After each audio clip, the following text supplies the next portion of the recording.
ሁላችንም በአንድም በሌላ መልኩ ያወቅነው ሀቅ የኦሮሚያ ክልል ሞቷል። እንዴት እንቀበረው የሚል ነው። ይሄን ክልል የሞተን ክልል ስንቀብረው ኢትዮጵያን ይዞ እንዳይሞት ኢትዮጵያን ይዞ እንዳይቀበር እንዴት አድርገን እንውጣ የሚል ነው ትልቁ ጥያቄያችን። ኦሮሚያን ማፍረስ ግዴታ እንደኔ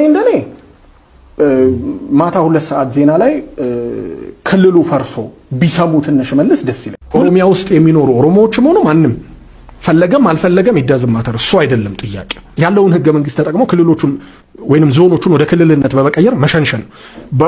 ለማንኛውም ግን ኦሮሚያ አሁን ባለበት ሁኔታ መቀጠል የለበትም። ኦሮሚያ ክልልን እንዴት እናፈርሳው? እንዴት ይፈርሳል? አሁን ቅድም በመጠኑ ያነሳው ጥያቄ አሁን ያለው መንግስት ከኦሮሚያ የወጣ እንደመሆኑ የኦህዴድ ውጤት እንደመሆኑ የኦሮሚያን ክልል ያፈርሳል ብለህ ታስባለህ? ይሄ እብደት አይደለም ወይ ልትሉ ትችላላችሁ። እሱን ያድርጉትም አያድርጉትም የነሱ ጥያቄ ነው። በተለይ ጠቅላይ ሚኒስትር አብይ የሳቸው ጥያቄ ነው። ነገር ግን ክልሉን ለማፍረስ የግዴታ እጅግ ውስብስብ ሂደቶች አያስፈልጉ። በመጀመሪያ አሁን ያሉትን የተለያዩ ማህበራት የወለጋ ማህበር ይሁን የባሌ ማህበር ይሁን የአርሲ ማህበር በመጠቀም ልክ እንደማንኛውም ክልሎች እየተፈጠሩ ባለበት ሂደት ውስጥ የማንነት ጥያቄ ጠይቀው ምርጫ ቦርድ ክልሎቹን ኦሮሚያ ክልልን እያፈረሰ እንዲሄድ ማድረግ ይቻላል። ምስራቅ ወለጋ ክልል ይሆናል፣ ምዕራብ ሸዋ ራሱን ችሎ ክልል ይሆናል፣ ሐረር ክልል ይሆናል። እንደዛ ማድረግ ይቻላል።